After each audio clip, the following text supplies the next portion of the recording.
En una escena que rompe con todos los esquemas, Shaquille O'Neal observa a una mujer negra embarazada trabajando incansablemente en una gasolinera. Y su acto posterior te sorprenderá de tal forma que no podrás creerlo. El disparo resonó en el aire como un trueno, rebotando entre las paredes de piedra caliza de la cueva. Mateo se quedó inmóvil, con el corazón latiéndole tan fuerte que podía sentirlo en sus sienes. El eco de la detonación aún vibraba en sus oídos cuando vio a Sebastián desplomarse frente a él, una mancha oscura expandiéndose rápidamente sobre su camisa blanca. «Sebastián», gritó lanzándose hacia su amigo, ignorando la figura que desaparecía entre las sombras, pistola en mano. «No, no, no, por favor, no». Sebastián tosió, un hilo de sangre resbalando por la comisura de sus labios. Sus ojos, normalmente vivos y traviesos, ahora estaban vidriosos por el dolor. Con dedos temblorosos agarró la muñeca de Mateo. «El códice», murmuró, su voz apenas audible. «Tienes que encontrarlo, antes que ellos». «No hables, te vas a poner bien», insistió Mateo, presionando su chamarra contra la herida, sintiendo cómo la tela absorbía la sangre caliente. «Ayuda, alguien, por favor». Su voz se quebró en un sollozo desesperado que nadie escucharía, en aquellas profundidades subterráneas. Sebastián negó débilmente con la cabeza. «La llave está en el medallón». Con esfuerzo, llevó su mano al cuello y arrancó una cadena de plata.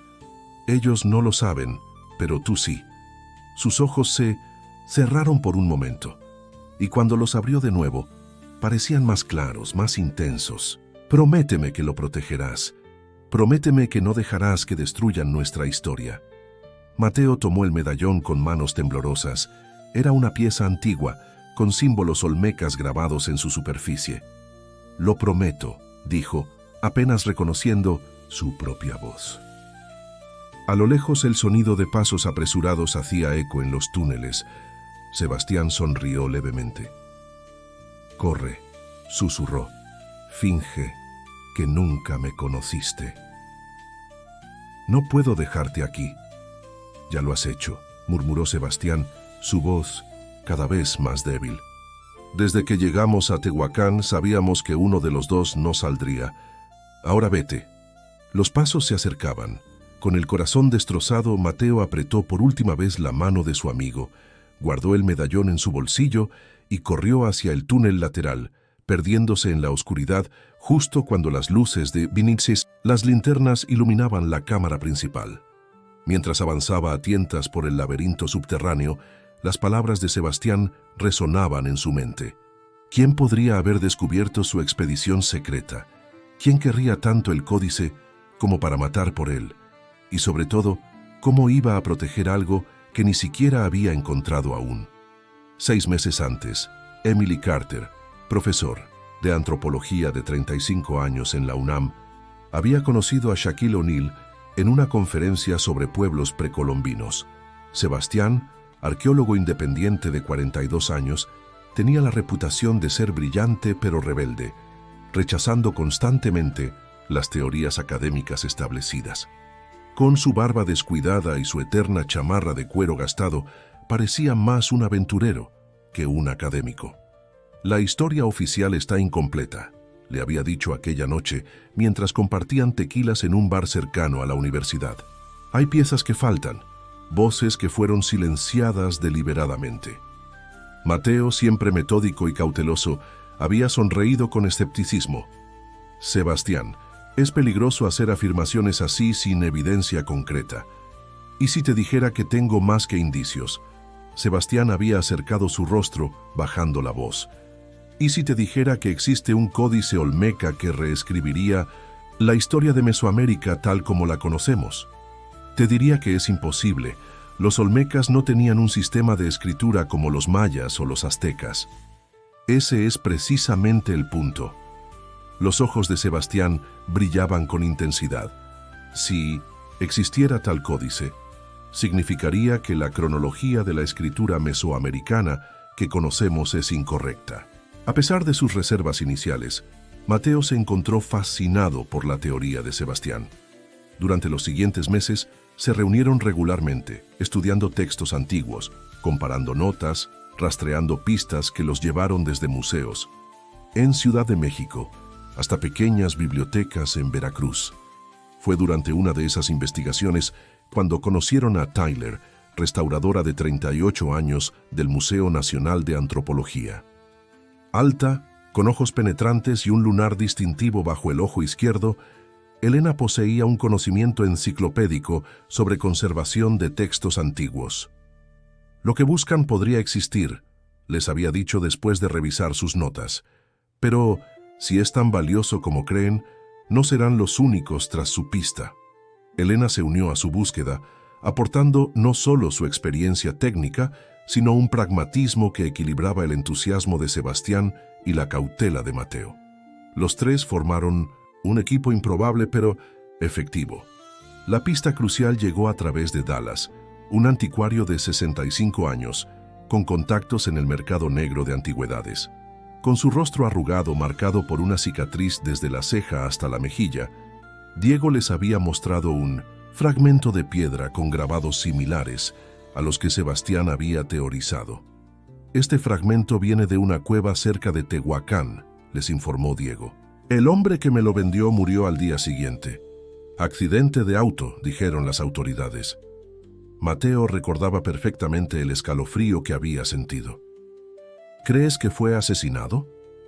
Diego se había encogido de hombros. En este negocio, las coincidencias rara vez existen. Hay gente poderosa que prefiere que ciertas historias permanezcan enterradas. La advertencia de Diego no los detuvo.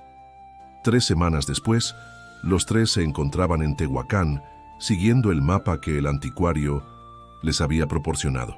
Su búsqueda los llevó a un sistema de cuevas en las afueras de la ciudad, lejos de las zonas turísticas. Según las coordenadas, el códice debería estar en algún lugar de esta red de túneles, había explicado Sebastián mientras preparaban su equipo, probablemente en una cámara ceremonial. ¿Y si no encontramos nada?, preguntó Mateo ajustando su lámpara frontal. Entonces habremos tenido una interesante excursión espeleológica, respondió Elena con una sonrisa irónica. Ninguno imaginaba que esa exploración cambiaría sus vidas para siempre. Durante 2 días recorrieron túneles, documentaron grabados en las paredes y encontraron pequeños artefactos que confirmaban la presencia olmeca. La mañana del tercer día, Elena había desaparecido. Su bolsa de dormir estaba vacía, sus pertenencias intactas. Quizás salió temprano a explorar, sugirió Mateo, aunque su tono revelaba su preocupación. ¿Sin avisar y sin equipo? Sebastián negó con la cabeza. Algo no está bien. Decidieron dividirse para buscarla. Tú ve por el túnel norte, yo iré por el este, indicó Sebastián entregándole a Mateo un walkie-talkie. Mantén contacto cada 15 minutos. Y así fue como 2 horas después, Mateo se había encontrado solo en una cámara desconocida, escuchando el disparo que acabaría con la vida de su amigo. Mateo emergió de la cueva cuando el sol comenzaba a ponerse, tiñendo el cielo de Tehuacán con tonos anaranjados y violetas. A pesar de la belleza del atardecer, sentía un frío implacable en sus huesos. Sebastián estaba muerto. Elena había desaparecido. Y él era ahora el guardián de un secreto que apenas comprendía. Con manos temblorosas examinó el medallón bajo la luz menguante. Los símbolos grabados formaban un patrón circular alrededor de lo que parecía ser un jaguar estilizado. No era simplemente una pieza decorativa. Cada línea, cada curva, tenía un propósito. La llave está en el medallón, había dicho Sebastián. ¿Pero llave para qué? ¿Para encontrar el códice o para algo más? Su primer instinto fue llamar a la policía, pero algo lo detuvo. Si el asesino de Sebastián formaba parte de una organización más grande, como había insinuado Diego, involucrar a las autoridades podría ser peligroso. Además, ¿quién le creería? Un profesor universitario hablando de códices olmecas, secretos y conspiraciones para ocultar la historia. Decidió regresar a la pequeña posada donde se hospedaban. Necesitaba tiempo para pensar, para planear su próximo movimiento. Al llegar encontró la habitación de Elena abierta, con sus pertenencias revueltas. ¿Buscando algo, profesor? La voz a sus espaldas lo sobresaltó. Se giró para encontrarse con Olivia, un hombre de mediana edad, que se había presentado como guía local cuando llegaron a Tehuacán. Su sonrisa amistosa contrastaba con la frialdad de sus ojos. «Elena, ¿la has visto?», preguntó Mateo intentando mantener la calma. «No desde ayer», respondió Javier estudiándolo con intensidad. «¿Y Sebastián? Pensé que ustedes tres eran inseparables». Sebastián decidió quedarse en la cueva un poco más. Mintió, sintiendo cómo el medallón en su bolsillo parecía volverse más pesado. «Yo volví para buscar a Elena». Javier asintió lentamente. «Las cuevas pueden ser traicioneras. Gente desaparece en ellas, se pierde». Hizo una pausa significativa. «A veces, para siempre». El tono amenazante era inconfundible. Mateo comprendió que Javier no era un simple guía. «Debo irme», dijo dando un paso hacia la salida. «Si ves a Elena o a Sebastián, diles que volveré mañana». «Claro, profesor, que tenga una buena noche». En cuanto estuvo fuera de la posada, Mateo corrió hacia la estación de autobuses. Necesitaba distancia, necesitaba tiempo. Compró un boleto para el primer autobús que salía, sin importar el destino. 3 horas más tarde, sentado en un Pintusis autobús rumbo a Oaxaca, sacó finalmente su teléfono. Tenía 12 llamadas perdidas, todas del mismo número desconocido. Mientras consideraba qué hacer, el teléfono vibró con un mensaje. «El medallón es solo el principio. Ellos mataron. Sebastián, yo escapé. No confíes en nadie. Te encontraré en Ciudad de México. Elena estaba viva. El alivio que sintió fue momentáneo, reemplazado rápidamente por una nueva ola de preguntas. ¿Quiénes eran ellos? ¿Cómo sabía que Sebastián estaba muerto? ¿Y por qué había huido sin él? Durante las siguientes semanas, Mateo vivió como un fantasma. Regresó a Ciudad de México, pero no a su apartamento ni a la universidad. Alquiló habitaciones en moteles baratos, pagando en efectivo, cambiando de ubicación cada pocos días. El miedo a ser encontrado lo consumía. Pasaba horas estudiando el medallón, buscando en libros de simbología olmeca, consultando bases de datos arqueológicas desde computadoras públicas. Gradualmente, comenzó a entender que lo que sostenía era más que una simple joya antigua. Una noche, mientras examinaba el medallón bajo una lámpara improvisada en su habitación de motel, notó algo que había pasado por alto. Al girar la pieza en cierto ángulo, los símbolos formaban una secuencia casi como coordenadas. Su corazón se aceleró. ¿Y si el medallón no era la llave para encontrar el códice, sino un mapa para llegar a él? Estaba tan absorto en su descubrimiento que no escuchó la puerta abrirse. Solo cuando sintió el frío metal de un arma contra su nuca, supo que no estaba solo. «Encontraste el patrón. Impresionante», dijo una voz familiar. Mateo se quedó paralizado. «¿Elena?». El arma se retiró lentamente. «Perdona por la dramática entrada, pero necesitaba estar segura de que eras tú». Se giró para encontrarse con Elena, pero apenas la reconoció. Su elegante presencia había sido reemplazada por una apariencia austera, cabello corto teñido de negro, ropa oscura y práctica. Sus ojos, sin embargo, seguían siendo intensos, ahora enmarcados por ojeras profundas. «¿Dónde has estado?», preguntó Mateo. «¿Qué está pasando? ¿Quién mató a Sebastián?».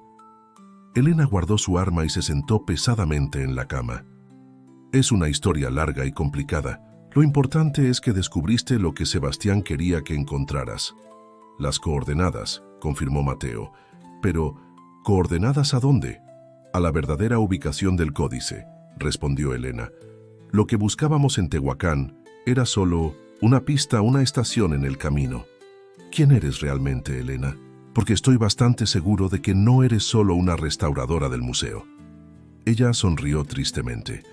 «Soy exactamente lo que dije ser, pero también soy parte de un grupo que ha protegido ciertos secretos históricos durante generaciones. El Códice Olmeca es uno de ellos. ¿Y Sebastián lo sabía? Sebastián era uno de nosotros hasta que decidió que la verdad debía ser revelada. Su voz se quebró ligeramente. Creía que el mundo estaba listo para conocer nuestra verdadera historia. ¿Y tú no lo crees? No es tan simple.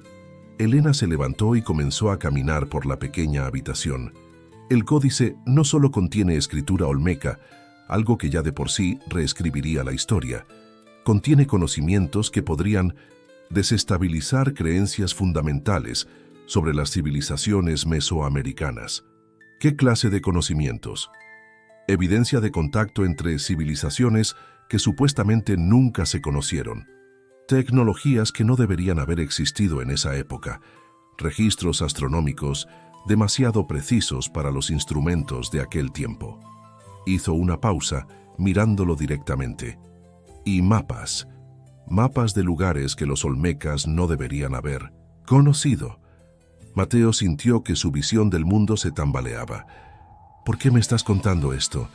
¿Por qué confías en mí? Porque Sebastián confiaba en ti, y porque ahora tú eres el portador del medallón. Elena se acercó y tomó sus manos entre las suyas. La pregunta es, Mateo, ¿qué vas a hacer con él? Quiero encontrar el códice, respondió sin dudar. Quiero terminar lo que Sebastián empezó. Entonces te ayudaré, dijo Elena. Pero debes entender que una vez que sigamos estas coordenadas, no hay vuelta atrás.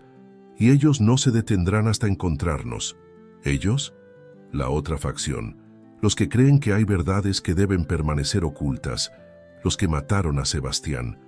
Mateo apretó el medallón en su mano. ¿Cuándo partimos? Al amanecer, respondió Elena. Hacia Palenque. La selva de Chiapas envolvía el templo abandonado como un manto vivo. Sus sonidos, el canto de pájaros exóticos, el zumbido constante de insectos, el ocasional rugido lejano de un jaguar, creando una sinfonía primordial que parecía existir desde el principio de los tiempos. Mateo y Elena avanzaban cautelosamente por el sendero apenas visible, machetes en mano para apartar la vegetación más densa. El calor era sofocante. La humedad se adhería a su piel como una segunda capa.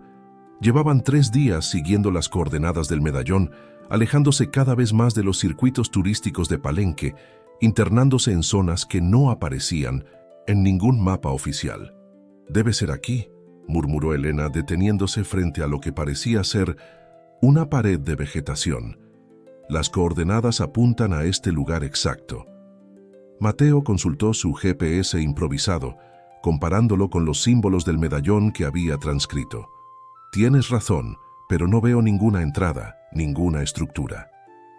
«Esa es la idea», respondió Elena palpando la densa cortina de lianas y musgo. «Un lugar que quiere permanecer oculto». Con paciencia metódica, comenzaron a examinar el área, buscando cualquier indicio de intervención humana entre la naturaleza desbordante. Fue Mateo quien encontró la primera pista, una piedra con el mismo símbolo del jaguar que aparecía en el medallón. «Elena, mira esto». Mientras ella se acercaba, Mateo presionó la piedra, que cedió ligeramente bajo su toque. Un mecanismo antiguo crujió dentro de la estructura oculta, y lentamente, una sección de lo que parecía ser una colina natural comenzó a moverse, revelando una abertura oscura. «Increíble», susurró Elena.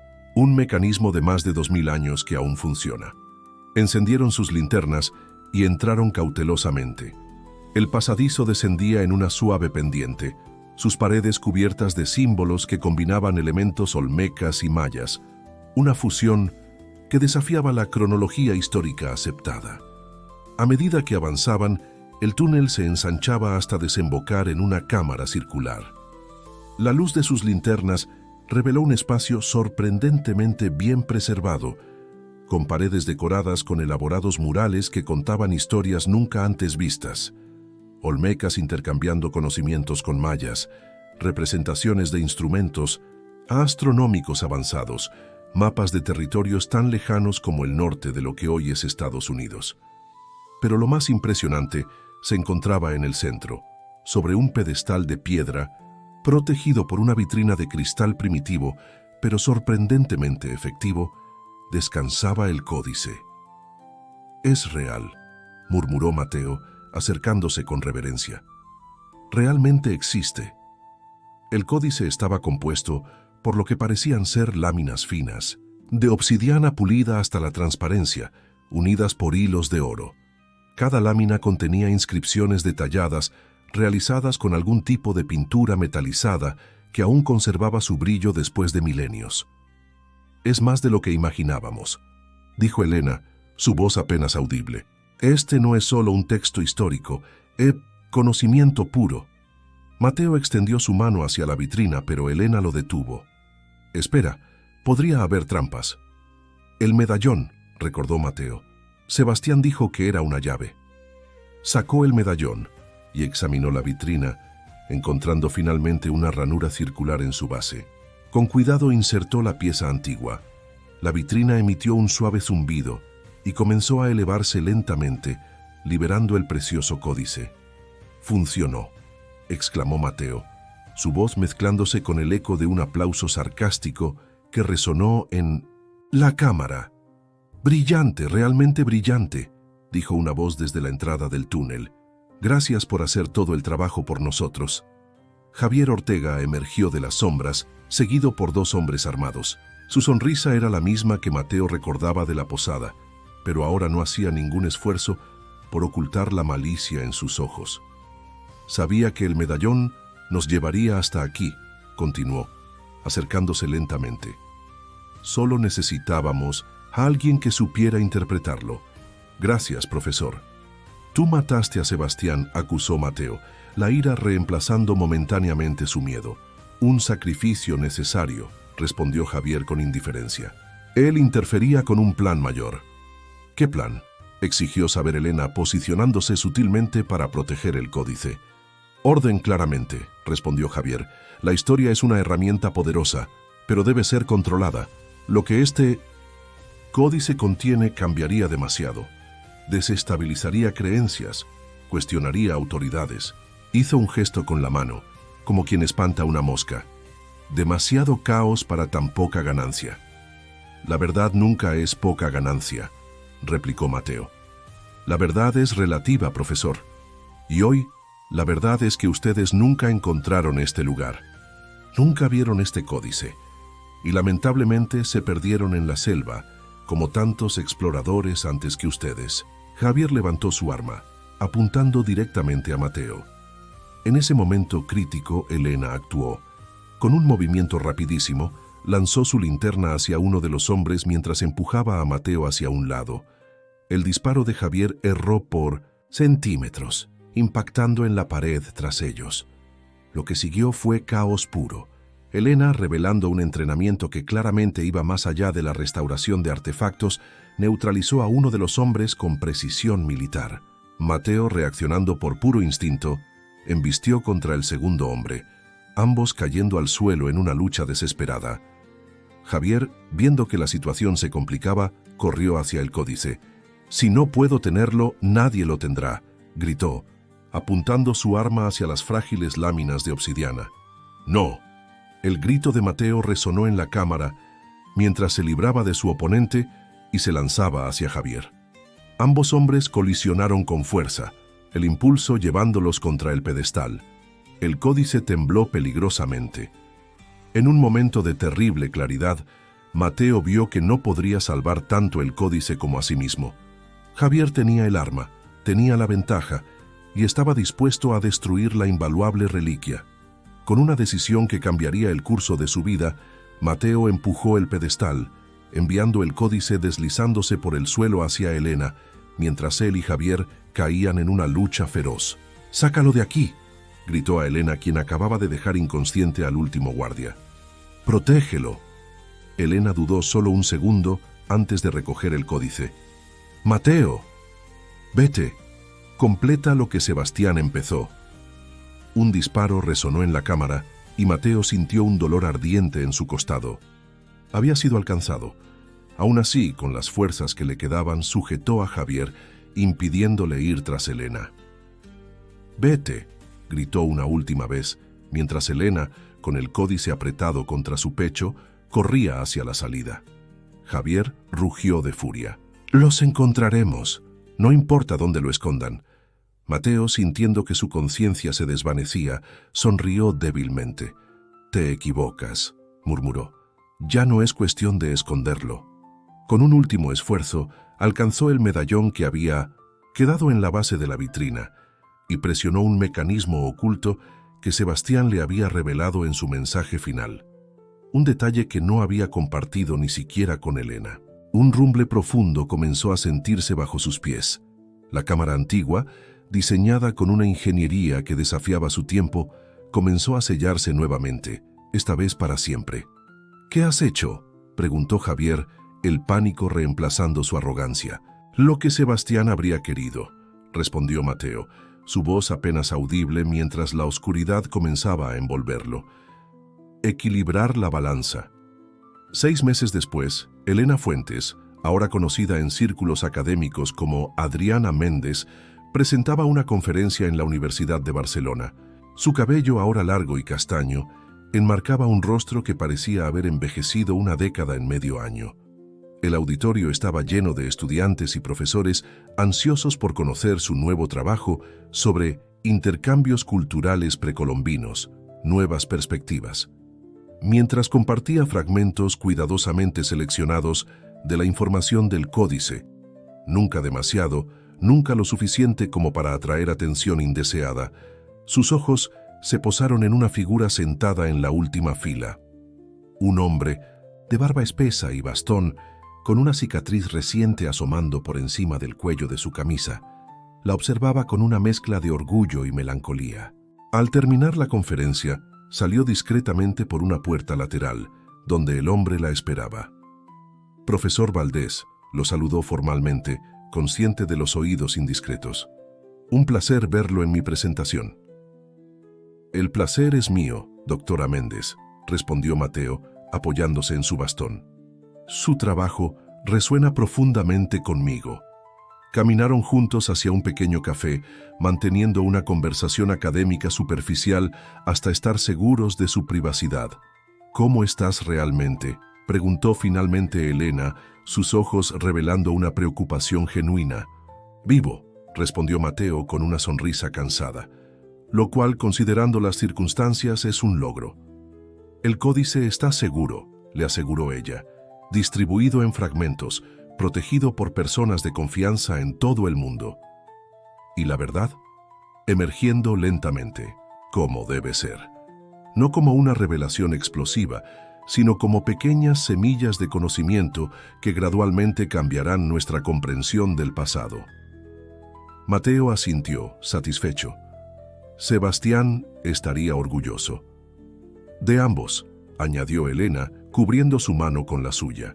En su bolsillo, Mateo aún llevaba el medallón, ahora un simple recuerdo de lo que habían perdido y ganado.